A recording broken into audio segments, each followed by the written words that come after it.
Welcome to Starfleet Universe On Call. I am Paul France, owner of France Games. I run SFB Online, FedCom Online, and Starfleet Warlord. Just a reminder how to join us. We have a talkcast every Thursday night starting at 9:30 p.m. Eastern Time. You can either call on the phone to dial 605-562-0444 to follow the directions. The call ID is 17702. Or you can participate on the web. Just go to the TalkShoe website at www.talkshoe.com and search for call ID 17702 or SFU On Call or Starfleet Universe On Call.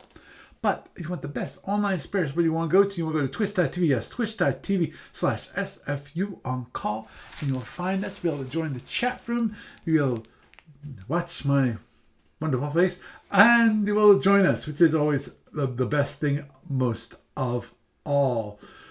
And if you need to contact me for any reason, my email address is sfuoncall@gmail.com. That's sfuoncall@gmail.com. Also, if you want to, you can follow me on the Twitters.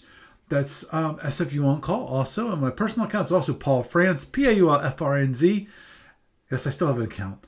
And also my business account, which is Franz Games, FRANZGAMAS, no T in that. Also, if you want me to follow me on Blue Sky, I am on Blue Sky, and I'm currently following it like New York Times and things like that. So it's actually kind of interesting. Got some base Orioles there too. So I'm pretty happy with the feeds. I check it every once in a while. I'm not constantly doom scrolling. But anyway, if you want to follow me there, go to franzgames.com. That's my personal and business account. I'll probably just keep them together in that case. Also, I have a one for the podcasting account, which is SFU On Call at bsky.social. And hopefully that will be changing to sfuoncall.com, because I just need to do some quick DNS stuff and then verify that, and then everything will be cool. But moving onward and forward with this lovely talkcast, gets to the podcast available on iTunes and various other things around the net. Not much going on with ADB this week, other than the little thing. If you listened to last week's, we had to talk about non-aggression, and there was a decision, and also some discussion. Anyhow, but found on online store for this week is the last of the Starfleet Times issues. And that's issues 46 through 50. 46, okay, and that's only $7.95 for the package of 5, for the 5 issues. And on issue number 46, you have the preview of the Pinwheel Galaxy, including 2 Empires and 4 SSDs. So if you want some playtest material, hey, that's a good one to get. And number 47 has the Gorn Police Frigate variants, and there's 10 SSDs, including a battle frigate and variants, and the Frignaut Police Leader, which is interesting. The Frignaut overall is one of those crazy ships. So again, one of my favorite ships of all time was the B-10T battle, tug, which was kind of cool. I always liked it. And number 48 is a preview of the Magellan Cloud, including one Empire and 2 SSDs. Obviously, there's a whole module out for that already. But if you want to, you can still get that. Also, the Omega Tournament cheat sheet, weapons tables, minimum rules for the 11 Omega Tournament ships presented in the Starfleet Times number 45, which is nice. But of course, as I mentioned last week, that Omega tournament ships have been modified, not quite officially, but as we've been going on when it comes to SFB Online, we've modified them, and that's where I've been doing all the play testing for the Omega tournament ships. And number 50 was a second preview of the Magellan Cloud, including 2 Empires and 3 SSDs. So again, it's only $7.95. It sounds like some pretty cool stuff. I like the one I'd be interested in is the Pinwheel Galaxy one myself. That sounds like a really, really good one. The Gorn Police Frigate variant's kind of cool, and the Frignaut Police Leader I wonder what the difference is between the Frignaut and the Frignaut. For those of you, is the Klingon F6. It's kind of it's crazy. Moving onwards and forward to SFU line tournaments. Jack played Jude and he lost. Jack Taylor was playing in place of Stephen McCann in the wax. Unfortunately, he really didn't know how to play it properly, so he got trounced in 4 turns. Well, funny part is, I found out that they were playing. I went to watch them. It was over by the time I got there. So, yeah. So that should be interesting. I've moving on forward with online client stuff. Not much happening there. I know I still got to work on the Windows stuff with my daughter. Also going on to the library port this week. Nothing happened in either SFB or the FedCom libraries. Been very quiet. What I'm hoping to see is something from Matthew Potter on some updates for the general units to fix those refits, which would be, I would be so happy. It would bring joy to my heart to have that completed. I want to take it over just because I was frustrated, but if he can do it, because he probably has more time than I have, and it can be completed and done right, I will be eternally grateful, eternally happy when it comes to that. So with that is the news for this week. And it's me, it's the only old Paul Friends, welcoming you to Star for the Universe on call. And tonight we have Jeff. Say hi, Jeff. Hey, everybody. And we have Doug. He's back for some reason. Yeah. Hi. Don't mind me. I am. I hate this. They changed the interface of the Twitch client, and it's driving me crazy. Just a little bit. A short drive, at least. Yes, it's definitely a short drive. Thank you very much. Well, the problem is it's not so much as a short drive as that your sanity goes into Stack Overflow. Have you actually been on Stack Overflow? Yes, I have. I rest my case. Yes.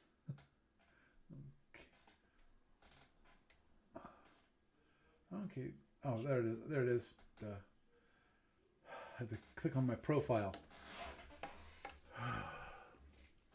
Like I said, I'm getting used. It's a new interface. They changed it on me, so I got to figure it out. Though it does have some features for like moderation and that kind of thing, and which is fine if I wasn't doing it at the same time. And fortunately, to be honest, I am small enough that I normally don't have problems with moderation. Every once in a while, I get someone stop by and it's usually a spammer, and it's like, okay, whatever. And again, since usually it's a relatively small group, under 10 people, it doesn't really get that much attention by the spammers and scammers and low life scum. Talk about low life scum. Jeff, do you have a topic for this evening? Something other than the pre-show? I was thinking maybe we could talk about something that we don't seem to talk about that much on this channel. Starfleet battles outside of the tournament. In specifics, why would we do that? Isn't the tournament the only thing that's left? Okay. I'm kidding. I'm truly kidding. When I'm around. I'm truly kidding, because Lord knows, with Frank LeMay and Matthew Potter have been running a tournament. Not a tournament. Been running a campaign for multiple years now. Somewhere, I think around 4 or 5 years. I forget.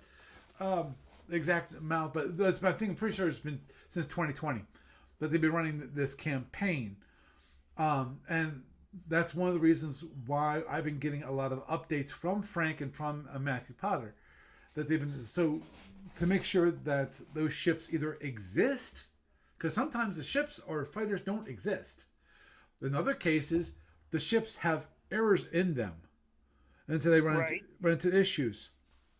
And that's why one of the things that, as I talked about 2 weeks ago, which you weren't here for, which was the whole issue, because actually Neon came on, which is Matthew Potter. He actually was on the Discord. He joined us via Discord. Which you can do, just to let you know, guys. I do, on my Discord server, on the Friends Games, SFB game server. I actually have the channel and so forth for SFB Online. Also, there's a channel for Starfleet Warlord if you want to talk about Starfleet Warlord. But also I do a stream there on. It's called SFU On Call. Anyone can listen and talk on that channel, and I use that for the broadcast each week. So if you want to join us that way, feel free. But he was on, and we came up. One of the part of the discussions that came up was the general units and some of the issues, and I described to him what the problem that we had was with that, and from that actually came a video which I put out there. I'm surprised how many people actually watched it. I was shocked. I think it's been over 100 people now, 100 views, and it's like, why are people listening? I have a hard time understanding why, other than a few individuals that are actually working on the ship definitions, actually would watch the video.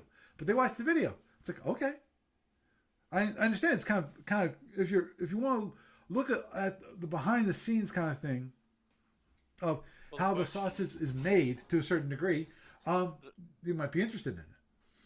The thing is, see how many watched it the whole way through. That's right. That's true. I have not actually looked at the stats. Yeah, they may have come in off keyword searches, topics, and stuff. Listen for a few minutes and then left. Right. Or they may have listened to the whole thing. You never know. Right. Oh, I know there's at least 2 that listened through the whole thing. And that was Frank and Matt. I know they both listened to it the whole thing from beginning to end. Because they told me they did, and I believe it because of the beginning part all the way up to the last 10 seconds or so, probably maybe 30 seconds, was basically describing how to do the refits properly.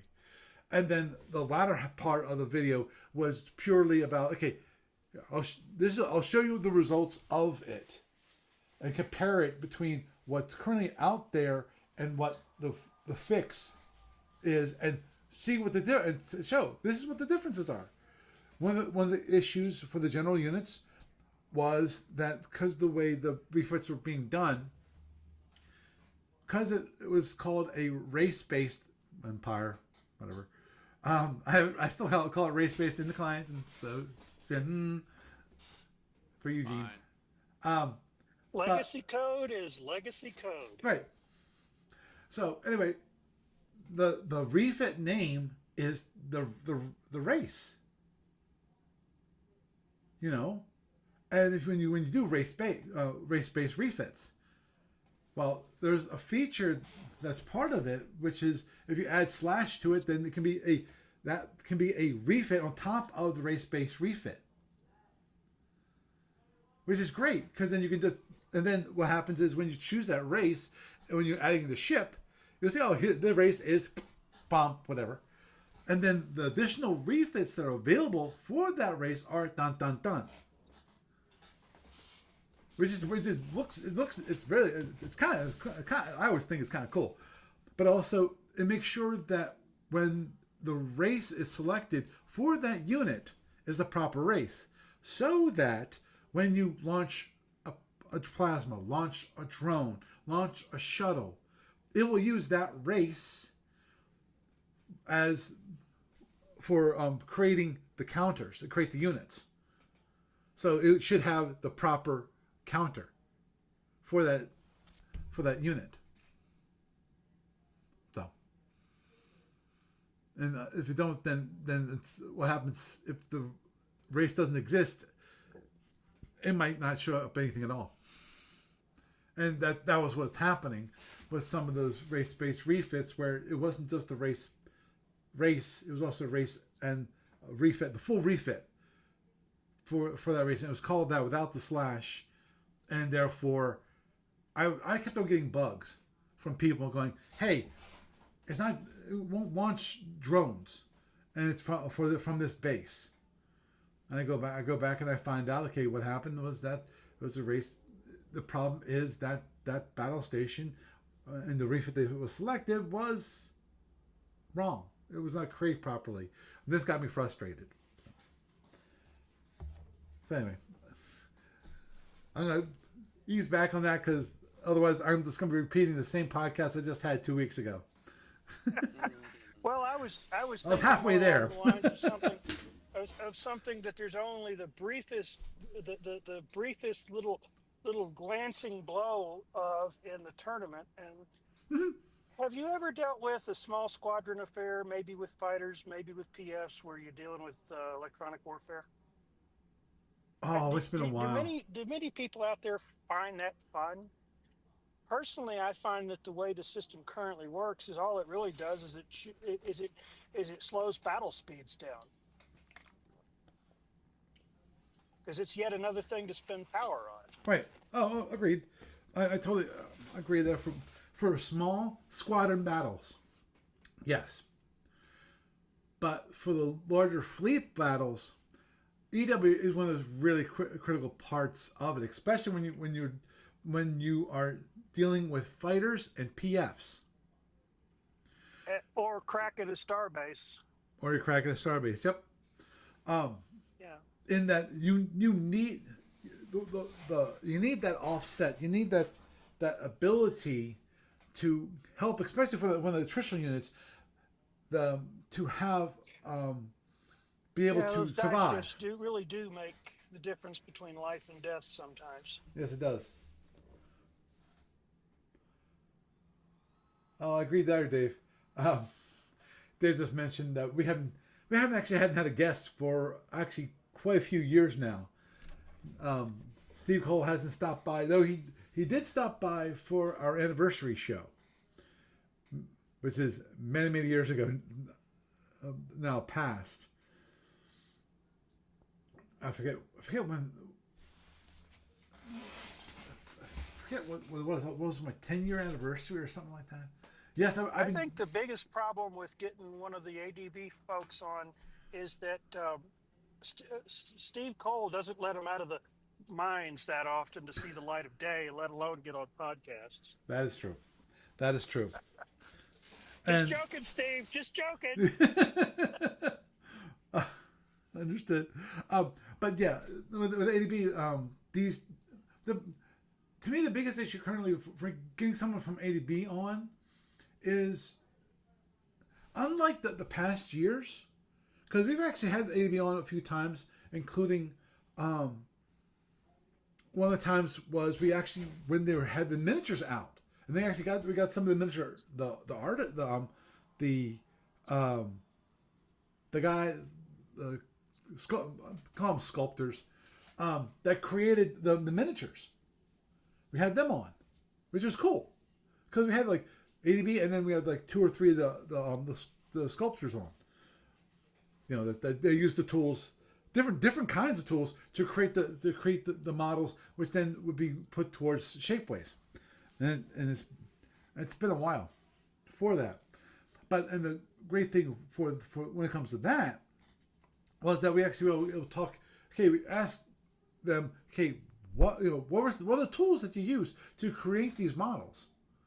And kind of good discussion. And this was early on when we first got into shapeways, and we were able to get that together, which was fantastic. I think that was a really good show. Obviously, there was one show that I had which wasn't ADB. It was no, it wasn't Daniel Cast. It was the guy who did Call to Arms, Okay. and he was in the UK, and I brought him in on Skype. It was, I think that was wow. Yeah, I think I had to do a special time for him. So yeah, I think I did it on a Saturday when I did that interview. And to say the very least, it's been a long time since that one.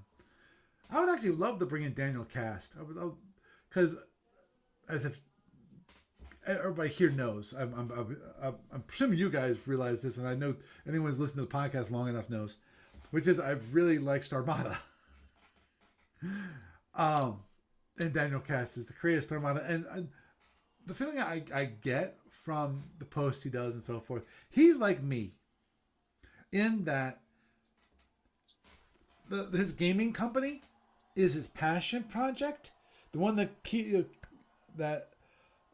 gets to do what he wants to do, but he also has a day job, which keeps the food on the table, you know, because he unfortunately he doesn't. His games don't sell as well as as like Passion's great, but Warhammer. staying fed's better. Yeah. Oh yeah. Understood. You got to keep the lights on if you want to run the computer. Well, agreed. And Lord knows, when it comes to SFB Online and Starfleet Warlord, there have been so far at least twice in the past 10 years that I've thought about it. It's like, okay, so I just walk away, shut it all down, and just walk away. Fortunately, the answer's been no, because to me, it's just been an ingrained part of my life. It's been part of my life so long. It'd be like leaving my child to, that kind of thing. So, I hear you. Yep. Yeah. Getting back to non-tournament.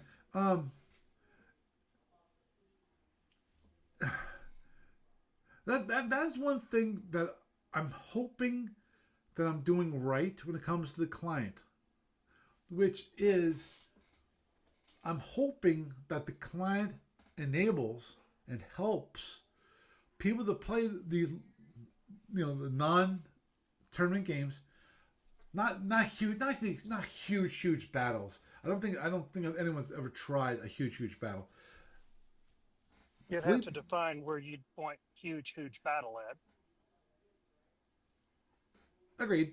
People that just play the tournament might think that a 600-point squadron fight is huge, whereas some people would turn around and go, "Oh, it doesn't get huge until both people have two carrier groups, a dreadnought, and a full command roster."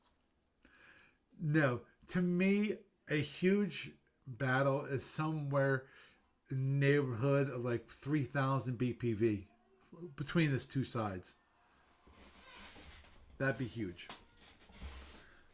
Which that's a lot, because that's a carrier force, and have you ever all done the any studies on accoutrements, exactly? all the Have you ever drones. done any? Sorry. Oh yeah, I was going to say, have you ever done any studies on exactly when the client starts breaking down due to the weight of all of the things it has to administer? Drones, fighters, points of turn, points of slip, counters, and associated fluff. Like Not a complete stress test. right. I've never done a stress test on it, because to me that's one of those things that I would want to. Okay, fortunately, it's a Java-based client. In that, and this also can be bad, because of the Java-based client does something which can be, it's great in some respects, bad in other respects. That is, Java puts you put a limit on how much memory you're going to let this program take up. That's can be great for if you're running this with other programs. So at some point it won't, it will exceed that. It won't take up all your memory. Now the problem is with that is that if what's running in that Java program gets too much, there's too many things in it, then what it does is it will their CPU usage will spike because it's always trying to free up memory to allocate the more things that are in it and so forth. It can get kind of nasty, but I've got it set to a point where it has a minimum, like most Java programs do, and has a maximum. And the maximum is pretty good. At least I feel like it's set to a decent size, and I've not heard anyone complain so forth that they're running into issues with larger battles yet. Obviously, as I just said, I have not actually stress tested it to see how much each one will take up. Because if it's not an industry secret, how much data gets exchanged from the client to the server every tick? Every tick? Well, doesn't the system basically work on a modified IRC client? Yeah. Now I'm just curious what the byte limit is per tick. Oh. I'm not sure what you mean by per tick. Well, per iteration, per message. Per message. Well, actually, it's not much. It depends on what you're doing. It is, as you know, it is a modified IRC server. The one thing that I did modify many years ago, and I know I've talked about it, which is that previously the IRC server was basically a router. It was what used to route the messages between the different clients, and everything that was stored locally in the clients. Nothing stored on the server. It's just a router. That's all it was used for. But one thing I did many years ago now, which was I changed it so that to cut back on the amount of traffic required by each person, I changed it so that it's a modified IRC client, which actually stores those, like the units that are part of the game are now stored on the IRC server. It doesn't actually understand that, what it is. It just knows it's a blob that's stored up there with different attributes and so forth. Now, I was just curious. You mentioned how the sausage was made. I was just a little curious. Oh, understood. And that what that does is previously, when you had a person join a room that was in the middle of play, what would happen previously before I added that feature? It would ask for, hey, give me your units. So each person's units would then have to be sent to the server and then sent out to everybody. Because it was a router. It's a dumb router. Yeah, that sounds like that'd be a pain. Well, the biggest issue was the people playing. Those were the people that their bandwidth is what would be taken up. Because it's every time someone came in, they'd have to send all their units. And so forth. And the system had probably bogged down until the transfer was done. Right. And actually, I'm not sure. I think I might have removed it. Previously, I actually had a counter which showed how many backlog bytes it had, because it would queue it up. And I think I removed it because I had it that way when you actually, some people have some really slow connections, like dial-up speeds. Because in theory, you could actually use the SFB online client over a dial-up. It will work. Well, I knew that.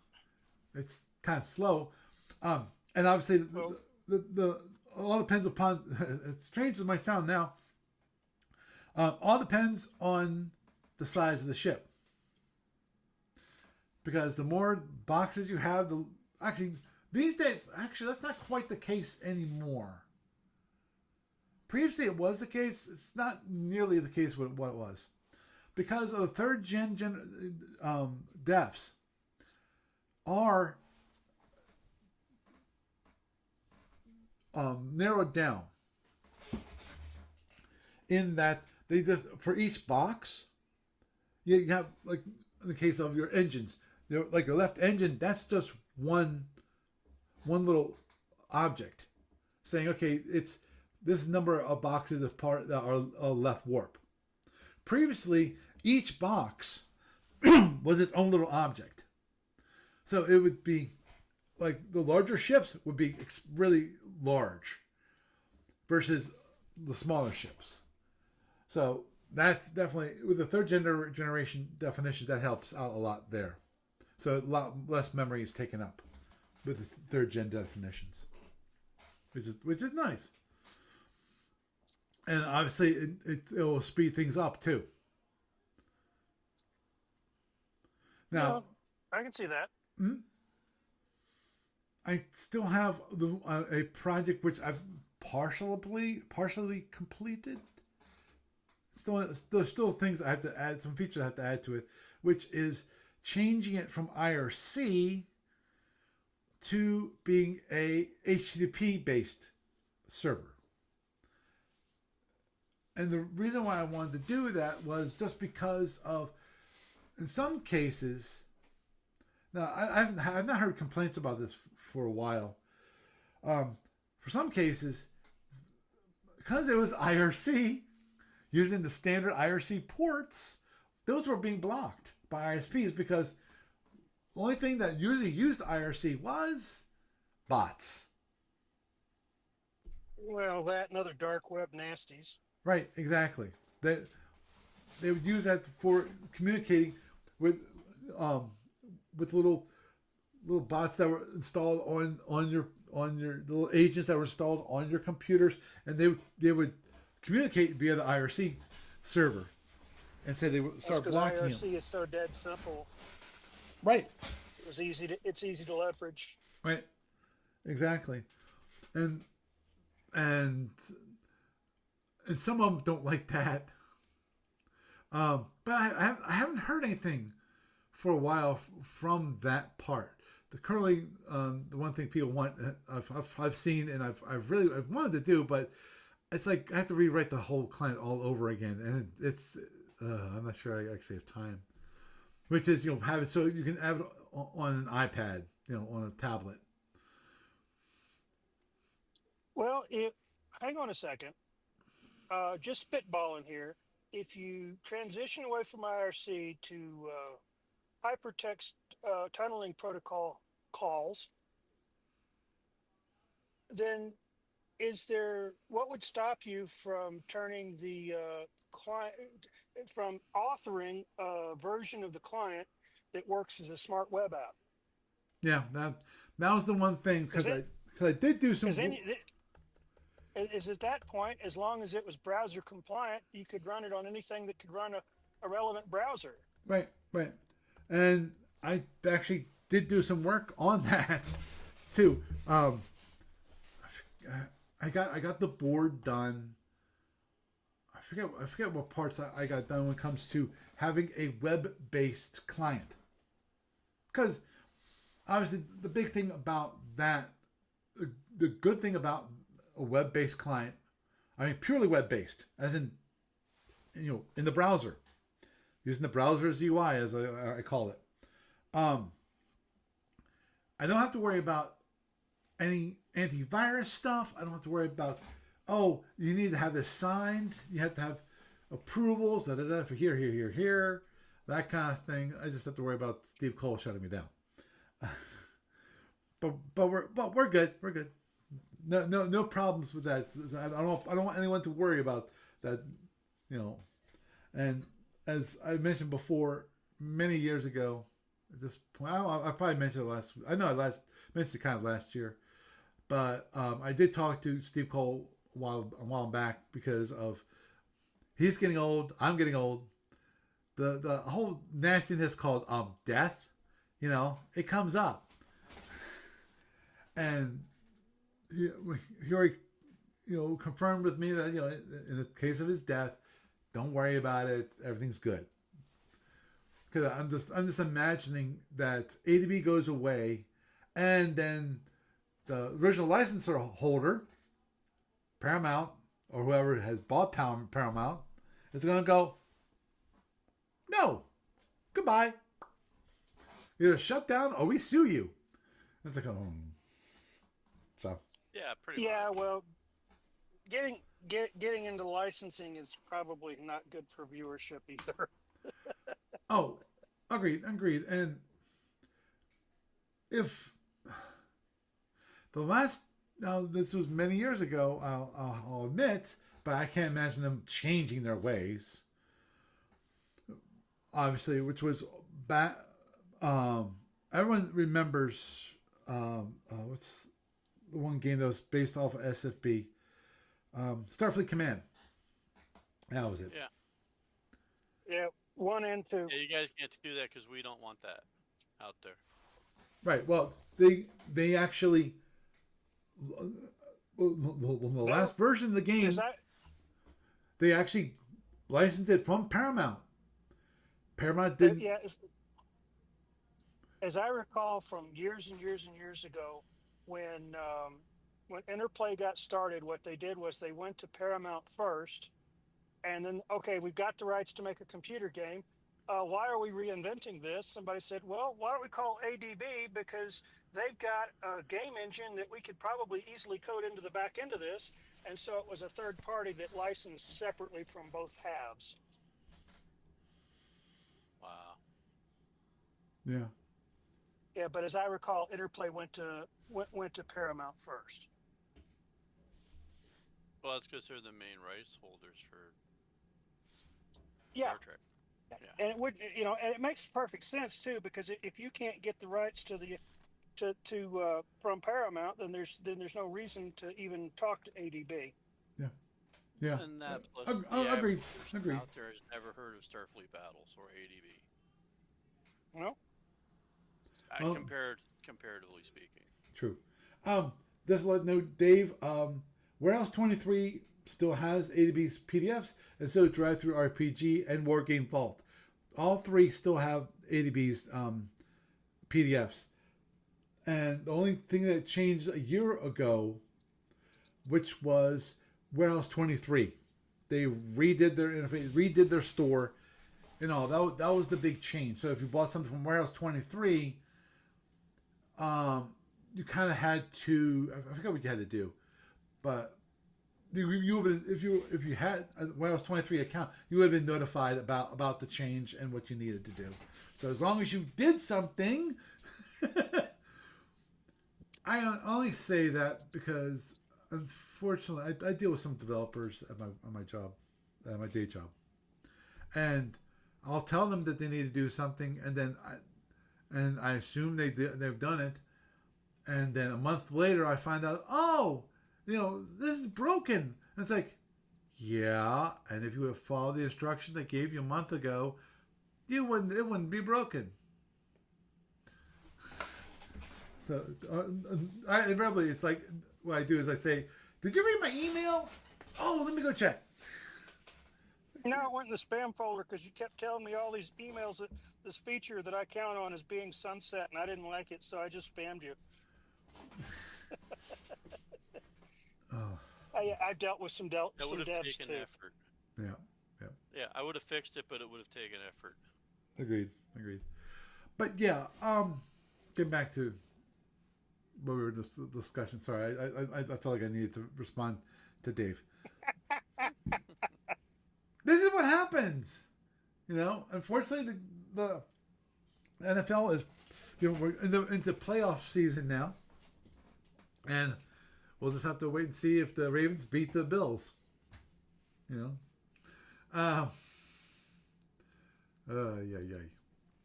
Anyhow,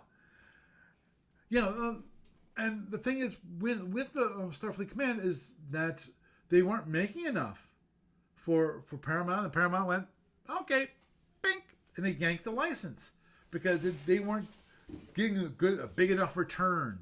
I was like, really? You're really going to do that? You know, if you're going to because that was part of the contract of the licensing agreement, which is that if we feel like you're not doing a good enough job of selling our IP to people, we will pull the license, and that's what they did. And then they gave it to somebody else who came out with Starfleet Command 3, which was a total flop. Yep. Not the least of which because it didn't use any of the back end game balancing that was in the previous two. Yep. Oh. I know. And Adventures and Business Missteps. Yep. 2025 edition. Yeah. People in suits. Yeah. Yeah.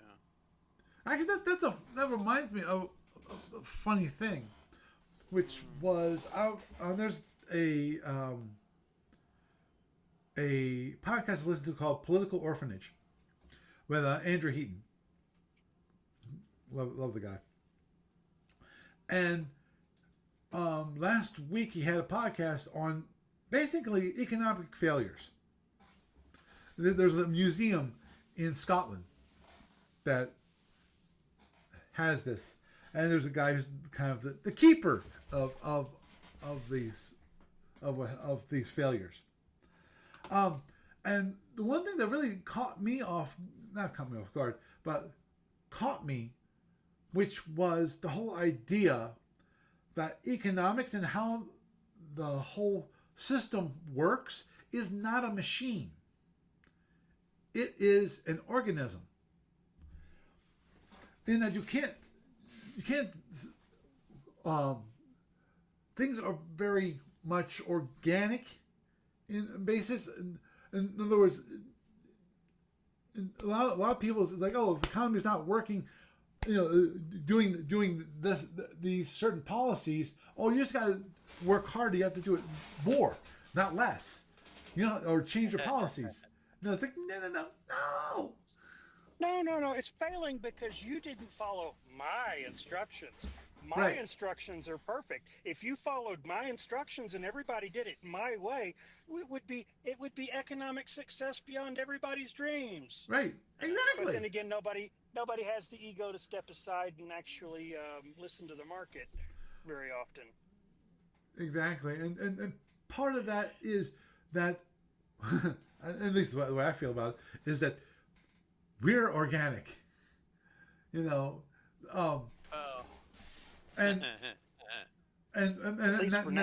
that was part of his take on economics, which was that, as I said, it's more organic.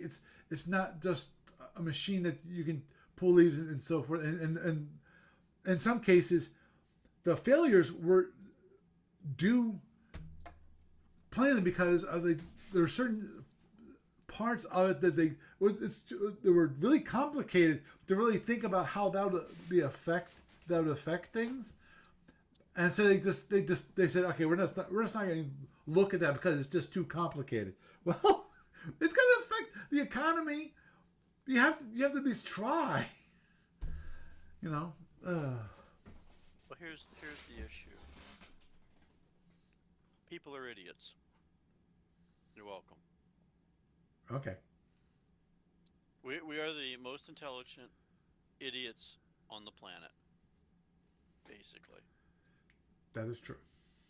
And the problem is that we get expectations that are not always grounded in the reality of where does thing X, Y, and Z come from? Where does it go? How does it work?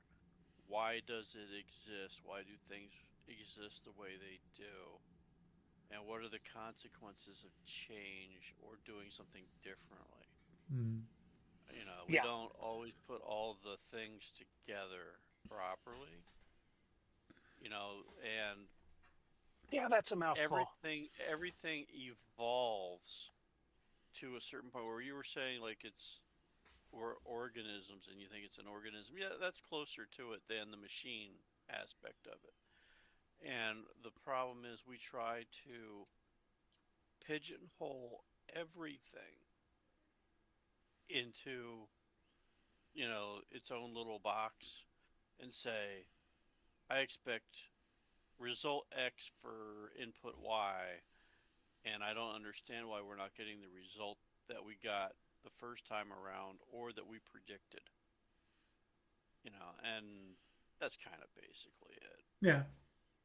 The Oh, yeah. people that are successful are the ones that are doing something that is adapted into its niche or evolving into something that people need. And the ones that are failing are the ones that are totally out of touch and don't have a There's a clue. there's a reason there's not much in the way of passenger railroad service in the United States anymore. It's because the railroad barons refuse to innovate. And even though it is a more economically viable method of transportation and arguably somewhat easier on the environment, they're still not doing much more than shipping containers at this point. Yeah. Well, and the What, flip side of all this is that it's on an individual basis, which is more convenient. Me walking out to a bus stop or 10 blocks to a train station, if I'm lucky enough to be close to one, Right. or a half a day of walking to a train station, to take a train from one part of the country to the other, or getting on my moped or my car and going directly there immediately. I don't know. Sometimes I think You it'd know. be fun to do something like get on the train in Los Angeles and ride it Yeah, but all the way to that's a convenience. Chicago That's a with a first big world party convenience. room and set the Starfleet battle stuff out and try to play a wedding cake out before we get to Chicago. That might be kind of Yeah, fun. yeah, and that's a Might first even be world enough time. convenience. The reason it doesn't exist like that is because it's a massively first world convenience. It would be fun Yeah, to it do that, is. but it would be more practical to go to the airport, hop on a plane, go there, and set it up there and do it there. That's true. So, Very, very true. I you just in my line, I very rarely see warehouses anymore that have rail access. And I used to see it. I used to when I started driving, I saw it more than I see it now. But Yeah. even then, very, very few places even still had rails on the railroad access up to their warehouse. It was just an artifact of an earlier era. And the thing about it is that the railroads refused to negotiate, they refused to compromise, and they refused to innovate. And they just decided to rest on their laurels. And what what ended up was until about the 1980s, they had they had nothing to really threaten them. Because what happened in the late 70s and the early 80s was as trucking got deregulated and suddenly there was a viable alternative, like a lot of dun dun things. dun.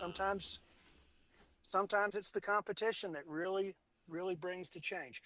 Okay, that's quite far enough a tangent for this group. Sorry about that, guys. That's Just a fine. part of my line, so just excuse me for You are for Jeff, the forgiven for blatant that exposition. derailing the topic. that is fine because here's the funny thing. You talk about that just for giggles, because to be honest, I hate to fly. I actually, when I was going to go out to see my daughter in Denver, I looked up just for giggles, going from Philadelphia because I know that they have a major train, right there in Philadelphia, the 30th Street station. Going from there to Denver via rail. and you can do it. What is it? 3 different trains? Probably it takes like 2 days. It takes 48 hours. And then one of that, a lot of that is because of you take one train out to Chicago. You have you have a layover, and then you have to take another you have to take multiple trains, and possibly and I think also multiple layovers because of the trains aren't connected. That to have it so you can just go like planes where you're going to go from one plane to another plane, and it's only like maybe a 4-hour layover. Yeah, like the train from Philadelphia to Chicago only runs 3 or 4 times a week, and the one from Chicago to L.A., which runs through Denver, the California Zephyr, supposed to be a really pretty run, by the way, but it only runs twice a week at this point. There was a time when I got on the Amtrak in Little Rock, and I rode the train all the way out to California for a trip, and that was something. That was a fun experience. Yeah. Yeah, 'cause I'm sure. See, the one thing that would be for me would be great when it comes to taking the train is just looking outside the train as the world went by, because I'm sure you'd have some beautiful vistas Oh yeah. and Unfortunately, depending on which scheduled run you get on, either you hit the pretty parts in the dark when you can't see anything, and in the daytime all you see is scrubland, or which happens anyway. But no, the real issue, the real benefit of the rail travel is that the seats are two to a bank in the cabin. mm-hmm. They are wider than modern first class seats. They have leg supports. They recline fully, and they are absolutely comfortable to sit in for the length of time you're going to be in them. Yep. In addition to that, you've got more room between you and the rank of seats ahead of you, enough so that when the train gets to a certain position, sometimes they turn the things around. Rather than turn the car around, they'll just flip the seats around. Yeah, I've never been in those cabs. Only ones I've taken are the ones that run the Northeast Corridor from Boston. Oh, okay. All the way down to Washington. I've never the farthest I've gone north on a train was New York City. And, yeah, you're still in the single level commuter right. Acela lines. Exactly. Yeah. Yeah, because we actually did that for my job. Is that we were going up to Great Plains, New York, and so we took the train from Philadelphia to New York, and then took another, I think, local line from New York City out to Great Plains, because we were meeting up with a company which we were acquiring. We needed to discuss things out there, so that's how we got there. We didn't drive, we didn't take a plane, we took the train. And I was happy to do that. And of course, since I bet it was a lot of fun. I went to Drexel University in Philadelphia, which is like 5 blocks from 30th Street Station. I invariably I'd walk there, and I would go home every single month.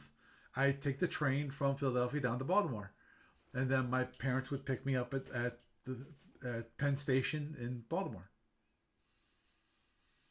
Which, again, it was always nice. Of course, the tough part about that is that you can't bring as much stuff with you. But no, you really can't. Yeah, which is fine. Which is overall fine. But anyway, kind of funny talking about all the rail fan stuff.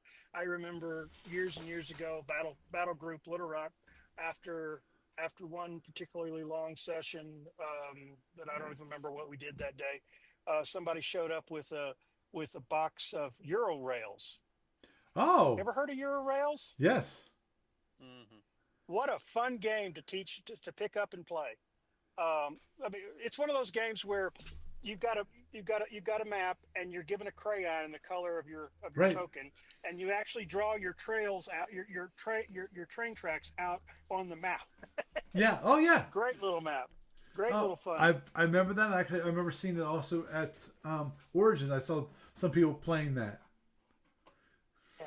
It's like Eurorails was the second one. I think the original one was called Empire Builder, and that was based on the United States. And then they've got one for Australia, and they've got a sci-fi version for the moon. It's like all kinds of fun things. Hmm. It just always amazed me how much crossover there was from Starfleet Battles guys and rail fans. I'm surprised. Both engineer type kind of people. Yeah, there is that. There is that. Wow. I brought it up real quick. 1990. Wow. That's when it came out. When your Rails came out, it was 1990. Brought it up in Board Game Geek just to see it. And Boy, that was a special time, wasn't it? mm, All the new games coming out, all the old games getting really good before the computers really destroyed everything. Oh, they haven't destroyed everything yet. Oh, I know. I'm just being pedantic. Just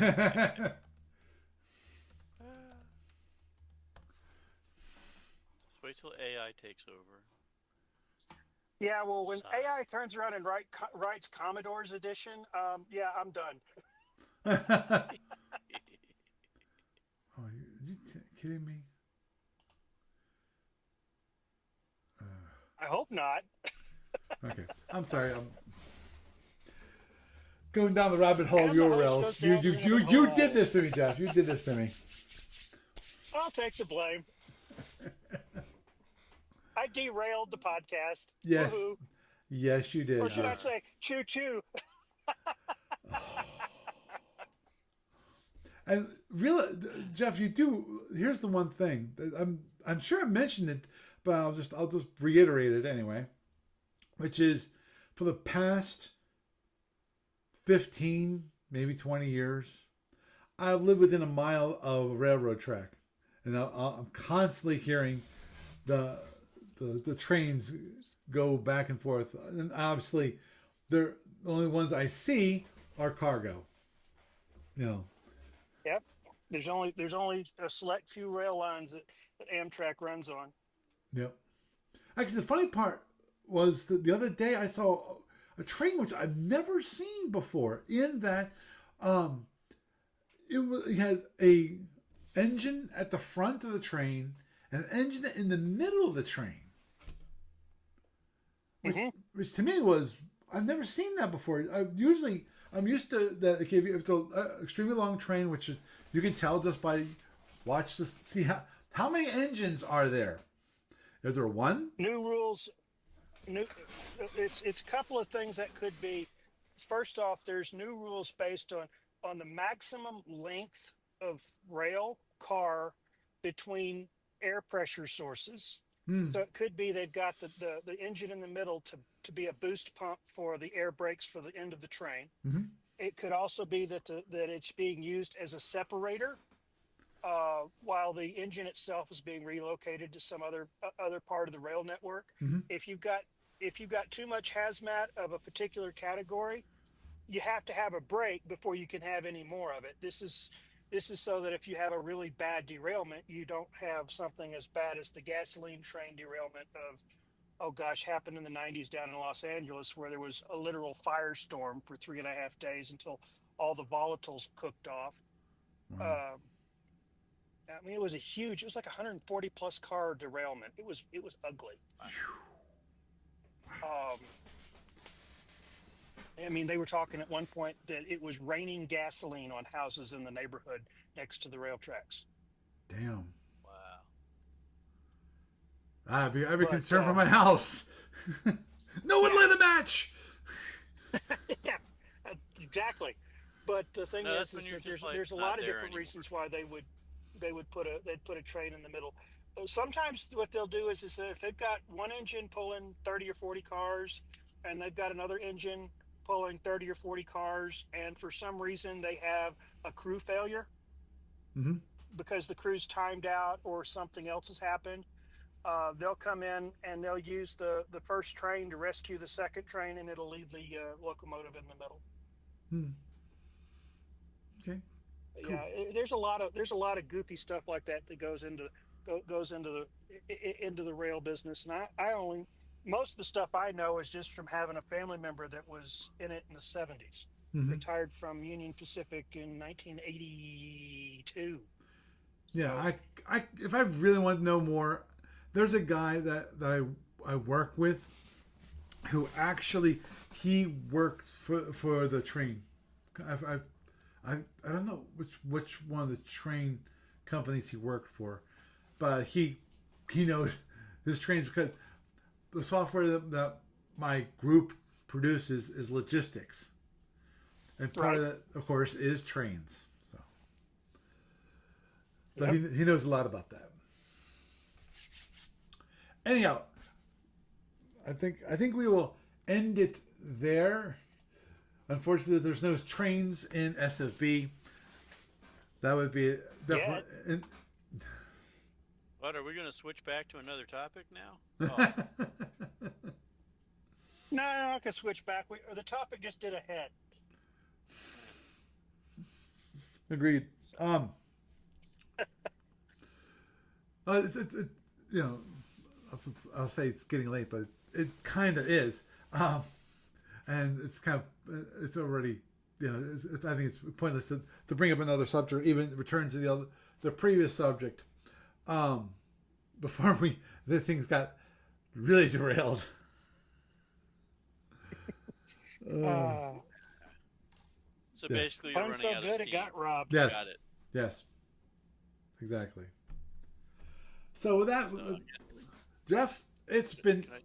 wonderful having you around. Obviously, Thanks. drive safely because Lord knows with it being winter out, there's the whole nastiness called snow. And I'd rather deal with the snow than the loose nuts behind the steering wheels. understood. The As long as it's snow, I'm fine. If it's sleet, yeah, okay. But if it's freezing rain, I'm done. yeah. Oh, amen, amen. Oh, amen there. Okay, well, you take care and you have a good night. I'll do that. Good night, everybody. Good night. Doug. Hey, plug. Gamers a winner. Coming up. Yep. Coming up soon. Yep. I mean, hey, this would have been the weekend for it years ago, but it's not. Yeah. And Yay. but it's coming up on President's Day weekend, Yep. and that's only a month away. We are like slightly over 4 weeks from it. Crap. I have to do some reading. Yeah. So there's Call to that. arms And, because as I said, and I figure that's while that's we the do way not have, doing call to arms at gamers will force me to actually do that. Oh, by the way, I found out gamersofwinter.com and gamersofsummer.com were both available. okay. They're no longer available because I bought them. Well, So thank you. you're welcome. Awesome. Yeah, I need to. We can talk about that later. Yeah, I need to work on to see if I'm not sure how much of your stuff has direct links to the .net, because if it doesn't have a lot of links to .net explicitly on the website, in theory, I could just have so that the .com resolves to the same address as yours. Though that probably won't work. I just realized because you're probably on a server which is based off a certain domain. So, I'd have to talk to you because in theory, that as long as your hosting provider, that you can give two names to two domains to the same server, you should be able to do that. Okay. We can talk about that later this week. Yeah. If you want to give me a call. Yep. I should have some time. Definitely Monday because Monday is Martin Luther King Jr.'s birthday. Is a federal holiday, so my work is closed. So But, I should have some time yeah. that day. Anyhow, Nice Monday holiday there now. yep. Oh, also, we may not have that particular Euro game at Gamers of Winter, but it's along the lines of stuff that a lot of people bring. Right. So if there are people listening to this podcast who know people who like to play games other than SFB, let them know about it, especially if they're on the East Coast and fairly local. Yep. Harrisburg, PA is a kind of a hub. It's basically about as good as Lancaster if you're, on the East Coast looking for a place to reach. Yep. So, Yep. Yar. Thank you, Paul. You're welcome. Okay. Bye. So, we'll wrap it up there. We got discussing a little bit about SFB fleets, small, tiny discussion. Obviously, I went over. I went back to 2 weeks ago, and forgive me for basically repeating a good bit of that. And obviously, that's one thing, as Doug pointed out, that I should do.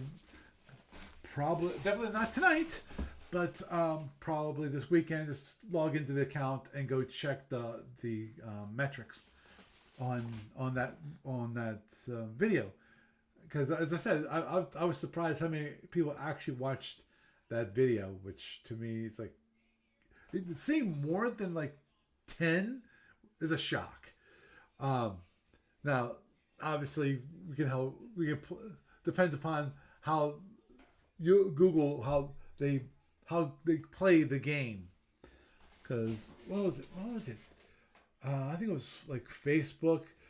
If somebody watched like 5 seconds of a 3-minute video, it was considered watched. It's like, no, that's not watched. That's viewing, maybe, whatever. It's not what they claim it is. It's like it's jury rigging the stats so that it looks like people are watching more videos than they are, basically. But anyhow, with that, I am Paul Franz, and I bid you a good night.